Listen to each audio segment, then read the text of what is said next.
चलिए, टॉपिक चल रहा था हमारा न्याय का सिद्धांत और हमने पढ़ लिया था प्लेटो के न्याय सिद्धांत के बारे में। आज हम पढ़ेंगे अरस्तु के न्याय के संबंध में विचारों। अरस्तु की जो पुस्तक है उसका नाम है पॉलिटिक्स। अरस्तु के ग्रंथ का क्या नाम है? पॉलिटिक्स। और आप जानते हैं कि अरस्तु को राजनीति विज्ञान का पिता कहते हैं और अरस्तु वो शख्स हैं जिनको लिटरेचर का फादर भी कहा जाता है, साइकोलॉजी का भी फादर कहा जाता है और जीव विज्ञान का भी पिता कहा जाता है। अरस्तु का जो दृष्टिकोण था वो वैज्ञानिक था। वह प्लेटो की भांति कोई दार्शनिक नहीं थे। इनका दृष्टिकोण कैसा था? वैज्ञानिक दृष्टिकोण था। इसीलिए न्याय के संदर्भ में इनकी जो व्याख्या है वह व्याख्या वैज्ञानिक और व्यवहारिक है। अरस्तु ने प्लेटो की भांति न्याय को किसी आत्मा का सगुण नहीं माना। इन्होंने ये कहा कि न्याय असल में क्या है? न्याय का संबंध मानवीय संबंधों के नियमन से है। किससे है? मानवीय संबंधों के नियमन से। इसका तात्पर्य क्या है? इसका तात्पर्य यह है कि मानवीय संबंधों को किस प्रकार नियमित किया जाए, रेगुलराइज किया जाए। लोग आपस में एक दूसरे के साथ कैसा व्यवहार करेंगे, कैसा व्यवहार उनको नहीं करना चाहिए, किस अपराध को, किस कार्य को अपराध की श्रेणी में माना जाएगा और किस कार्य को सामान्य कार्यों की श्रेणी में माना जाएगा। तो इस प्रकार जो न्याय है वो क्या करता है? मानवीय संबंधों का मनुष्यों के बीच में परस्पर संबंधों को नियमित करने का कार्य करता है। अब न्याय की इस परिभाषा को वर्तमान की हम कानूनी व्याख्या भी समझ सकते हैं, जहां हमारी न्यायपालिका यह तय करती है कि लोगों को दूसरों के साथ कैसा व्यवहार करना चाहिए और कैसा व्यवहार नहीं करना चाहिए। आइए चर्चा करते हैं। अरस्तु ने अपनी पुस्तक पॉलिटिक्स में न्याय को मानवीय संबंधों के नियमन के रूप में माना है। वो ये मानकर चलता है कि राज्य व्यक्ति से पूर्व स्थित है और न्याय की ये जो इच्छा है, न्याय की यही इच्छा राज्य के निर्माण का मूल कारण है। सभी लोग जब राज्यहीन अवस्था में रह रहे थे वो सभी चाहते थे कि हम सब एक दूसरे के साथ अपने संबंधों को नियमित करें। यही न्याय की इच्छा से राज्य का उद्भव हुआ है। अब वो अपनी पुस्तक पॉलिटिक्स में न्याय के दो प्रकारों के बारे में बताते हैं। पहला है सामान्य न्याय और दूसरा है विशिष्ट न्याय। दूसरा क्या है? विशिष्ट न्याय। आप लोग अपनी पाठ्य पुस्तकों में देख रहे होंगे, आपकी पाठ्य पुस्तकों में जो बताया गया है वो एक तरह से अधूरा है। उसमें केवल विशिष्ट न्याय के दो प्रकारों, सुधारात्मक और वितरणात्मक न्याय का उल्लेख किया हुआ है, लेकिन असल में जो अरस्तु का न्याय सिद्धांत है उसमें दो मूल प्रकार हैं, सामान्य न्याय और विशिष्ट न्याय। अब विशिष्ट न्याय को उसने दो भागों में बांटा है,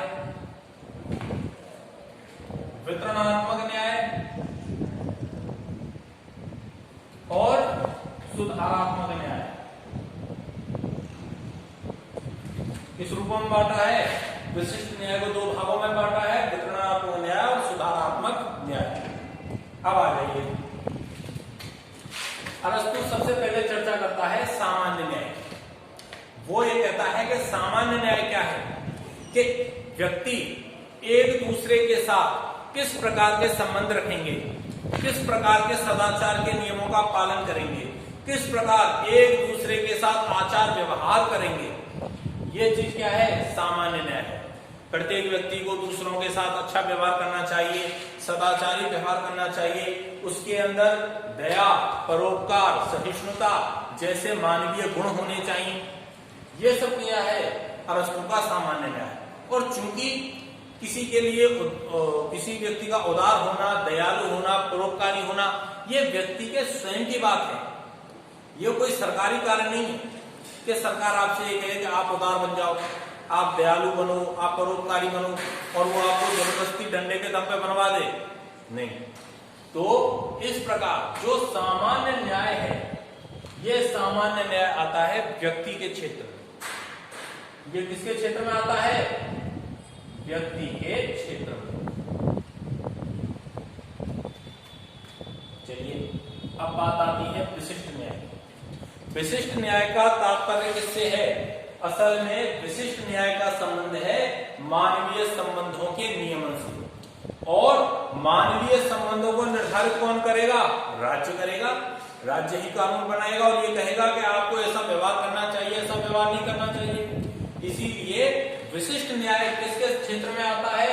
राज्य के कार्य क्षेत्र में, राज्य के क्षेत्र में। विशिष्ट न्याय के अरस्तु दो प्रकार बताता है। पहला है वितरणात्मक न्याय और दूसरा क्या है? सुधारात्मक। सबसे पहले हम चर्चा करेंगे वितरणात्मक न्याय की। तो इस संबंध में अरस्तु क्या कहता है कि वितरण करना है समाज में जो उच्च पद हैं, पुरस्कार हैं, जो राज्य की धातुएं हैं और जो राज्य में अमूल्य संपदा है, उस सरकारी पदों का, प्रतिष्ठा का, पुरस्कार का, इन सबका वितरण होना है, जनता के बीच में करना है। अतः योग्य लोगों के बीच में लोगों के राज्य के प्रति उनके योगदान और उनकी योग्यता के अनुसार राज्य को सरकारी पदों का, पुरस्कारों का, प्रतिष्ठा का, संपत्ति का उनकी योग्यता के अनुसार जो है उनमें वितरण करना चाहिए। और योग्यता का आधार क्या है कि व्यक्ति ने राज्य के विकास के लिए कितना योगदान दिया है। इस प्रकार वितरणात्मक न्याय का संबंध सरकारी पदों, पुरस्कारों, प्रतिष्ठा और संपत्ति के वितरण से है। अरस्तु कहता है कि वितरणात्मक न्याय रेखा गणितीय अनुपात में होना चाहिए। किस अनुपात में होना चाहिए? रेखा गणितीय अनुपात में होना चाहिए। रेखा गणितीय अनुपात से हमारा क्या तात्पर्य है? आप लोगों ने कोण बनाए होंगे मैथ में। ये एक कोण है, इसमें क्या है कि जैसे जैसे श्रृंखलाएं बढ़ती जाती हैं, जैसे जैसे आप ऊंचाई पर जाते जाओगे आकार बढ़ता जा रहा है।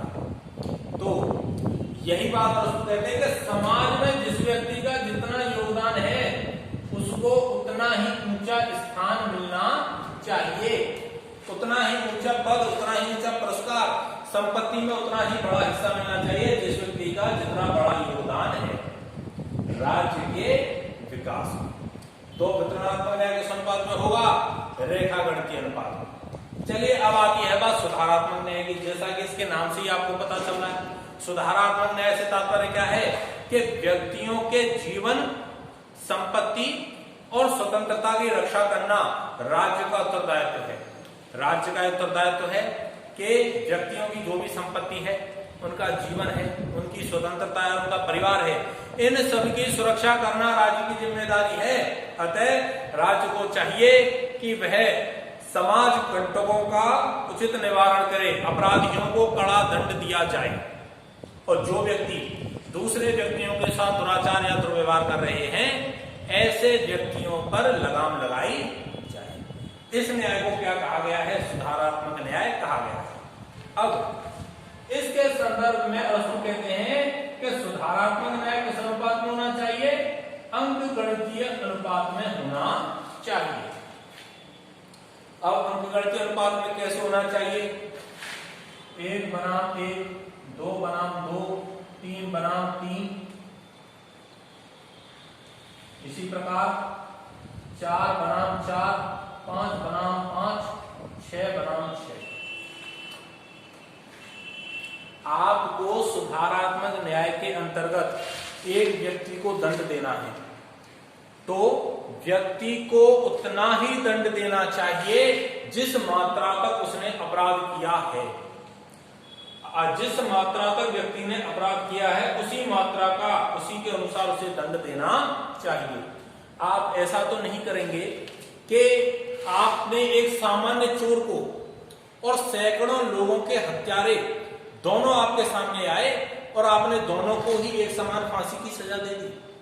क्या चोरी करने वाले व्यक्ति का अपराध उतना दुर्दांत और भयंकर था जितना कि सैकड़ों लोगों की हत्या करने वाले हत्यारे या डकैत का था?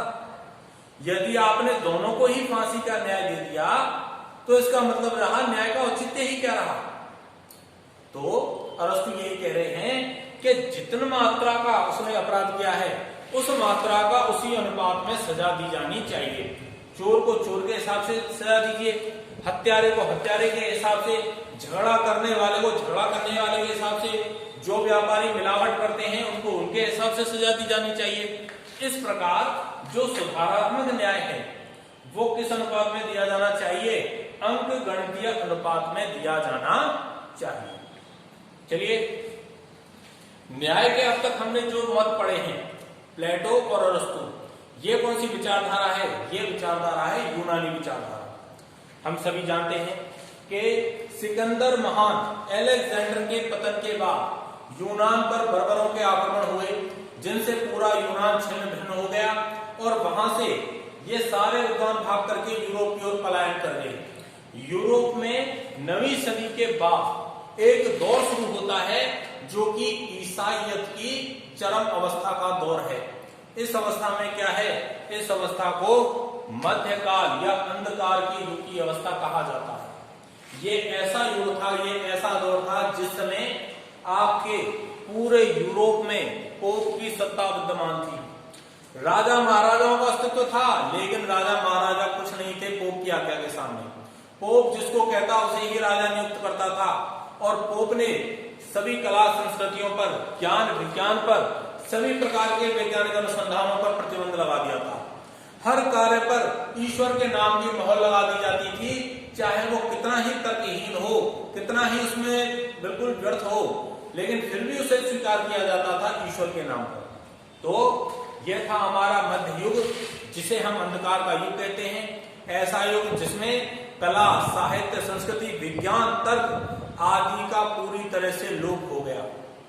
ऐसे समय में हमारे कुछ ईसाई विचारक हुए जिन्होंने अपने अपने काल के संदर्भ में न्याय की व्याख्या प्रस्तुत की।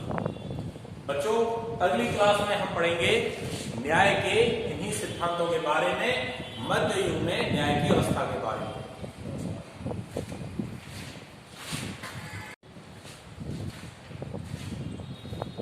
चलिए, हम चर्चा कर रहे थे मध्यकाल की और मध्यकाल में न्याय के संदर्भ की।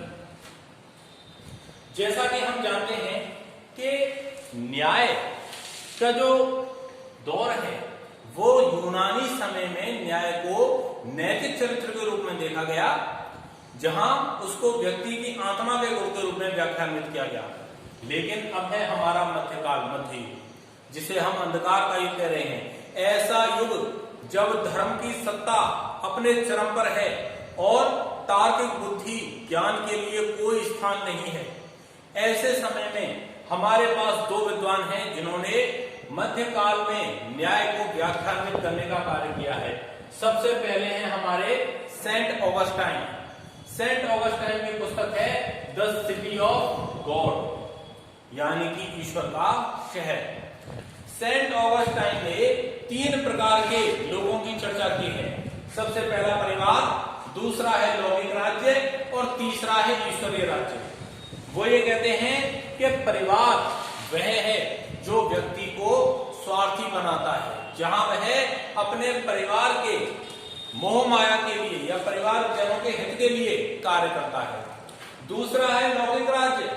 लौकिक राज्य व्यक्ति को केवल भौतिक सुख संपदा देता है, उसकी आत्मा को कोई शांति या लाभ नहीं देता। और अंत में वो श्रेष्ठ रूप में किसे मानते हैं? ईश्वरीय राज्य को मानते हैं। ऐसा राज्य जहां धर्म की सत्ता विद्यमान है, ईश्वर का साम्राज्य है। और जो व्यक्ति ईश्वरीय राज्य के आदेशों का पालन करते हैं, यानी कि चर्च के आदेशों का पालन करते हैं, धर्म के आदेशों का पालन करते हैं, ऐसे ही व्यक्ति क्या है? असल में एक न्यायी राज्य में रह रहे होते हैं। चलिए, तो उन्होंने न्याय को माना कि ईश्वरीय राज्य में रहना और ईश्वरीय राज्य के आदेशों का पालन करना ही क्या है? न्याय है। धर्म की सत्ता पर चलिए, धर्म के मार्ग पर चलिए, धर्म के आदेशों का पालन कीजिए, आप ईश्वरीय राज्य तक पहुंच जाएंगे और वही क्या है? आपके लिए न्याय है। सेंट ऑगस्टाइन का एक और स्टेटमेंट है जो कि वर्तमान संदर्भ में उनके लिए उनके महत्ता को बताता है, उनके दर्शन की महत्ता को बताता है। इन्होंने कहा था कि जिन राज्यों में न्याय नहीं होता वो चोर उचक्कों के अड्डे बन जाते हैं। इन्होंने क्या स्टेटमेंट दिया कि जिन राज्यों में न्याय नहीं होता वे चोर उचक्कों के गढ़ बन जाते हैं। और यहां से इनका तात्पर्य यही था कि जिन राज्यों में धर्म, ईश्वरीय सत्ता, सद्गुण इनका पालन नहीं होता, धर्म के आचरणों का पालन नहीं होता, वहां व्यक्ति अपने विवेक से रहित होकर के पथभ्रष्ट हो जाते हैं, वहां अपराध को प्रश्रय मिलता है और ऐसे राज्य क्या हो जाते हैं, चोर उचक्कों के गढ़ बन जाते हैं। आइए दूसरे हमारे विद्वान हैं संत थॉमस एक्विनास। अब आपको एक बात बताएं कि सेंट ऑगस्टाइन जो हैं, ये सेंट ऑगस्टाइन उस समय के हैं जब मध्य युग का दौर चल रहा था, अपने चरम पर था, धर्म की सत्ता अपने चरम पर थी, पोप का प्रभाव अपने चरम पर था और उसकी सत्ता यूरोप में सबसे ज्यादा मजबूत थी। लेकिन जो हमारे थॉमस एक्विनास हैं, थॉमस एक्विनास उस दौर के हैं जब पोप की सत्ता, चर्च की सत्ता धीरे धीरे कमजोर होने लग गई थी। जी हां, जब पोप की सत्ता धीरे धीरे कमजोर होने लगी थी, उस दौर के विचारक कौन है, हमारे संत थॉमस एक्विनास। और थॉमस एक्विनास ने यह माना कि कानून और न्याय को परस्पर संबंधित मानते हुए ही चलना चाहिए। इनकी कुछ पुस्तकें हैं, आप लिख लें, आपकी पाठ्य पुस्तकों में जो है किताबों के बारे में जिक्र नहीं है, आप लिख लेंगे। सबसे पहली है सुम्मा थियोलॉजिका, दूसरी महत्वपूर्ण पुस्तक है रूल ऑफ प्रिंसेस और तीसरी है सुम्मा जेंटाइल्स। इसके अलावा इनकी और भी बहुत सारी पुस्तकें हैं, लेकिन आपके लिए जो मोस्ट पुस्तक है वो है सुम्मा थियोलॉजिका। इसको आप लिख लेंगे, पुस्तक है सुम्मा थियोलॉजिका। अब थॉमस एक्विनास ने कानून और न्याय को परस्पर संबंधित मानते हुए ये कहा कि एक श्रेष्ठ राज्य में राज्य के आदेशों का पालन करना और अनुशासित जीवन व्यतीत करना ही क्या है, न्याय होता है। और राज्य से उनका तात्पर्य ऑगस्टाइन की भांति ईश्वरीय राज्य से नहीं था, उनका तात्पर्य लौकिक राज्य से ही था जहां एक राजा शासन करता है। उन्होंने कहा कि हाँ, वैसे तो ईश्वरीय राज्य श्रेष्ठ है, लेकिन इस धरती पर जो राज्य है वो किसका है, राजा का। अतः न्याय क्या है, राज्य के आदेशों का, कानूनों का पालन करना और एक अनुशासित जीवन जीना ही क्या है, न्याय है। अब न्याय के संबंध में थॉमस एक्विनास का जो सबसे महत्वपूर्ण बात है वो ये है कि इन्होंने समानता को न्याय का मूल तत्व बताया। किसको बताया, समानता को न्याय का मूल तत्व बताया। इन्होंने ये कहा कि राज्य के जो कानून हैं, राज्य के जो आदेश हैं, वो अलग अलग लोगों के लिए अलग अलग नहीं होने चाहिए, वो सभी लोगों के लिए एक समान होने चाहिए। तो इस प्रकार राज्य के द्वारा पादरी वर्ग हो, चाहे आपका सामंत जमींदार वर्ग हो या सामान्य जनता हो, सभी के लिए एक समान कानूनों का निर्माण करना चाहिए। यही क्या है, समानता का वह सिद्धांत जिसे थॉमस एक्विनास ने न्याय का मूल तत्व घोषित किया था। यह है आपका मध्यकाल और ये है आपके मध्ययुगीन विचार, सेंट ऑगस्टाइन और दूसरे थॉमस एक्विनास। अब मध्य युग की समाप्ति होती है 15वीं शताब्दी में, जो दौर है आपके पुनर्जागरण का दौर। और पुनर्जागरण के इस दौर में ज्ञान, विज्ञान, कला, संस्कृति आदि सभी क्षेत्रों में महती प्रगति हुई है। तो ऐसे समय में हमारे दर्शन के क्षेत्र में भी, सामाजिक राजनीतिक विज्ञान के क्षेत्र में भी नए नए विचारों का उदय होता है और न्याय की आधुनिक या नवीन संकल्पना का उदय होता है। अगले क्लास में हम पढ़ेंगे न्याय की आधुनिक युग की संकल्पना के बारे में। धन्यवाद।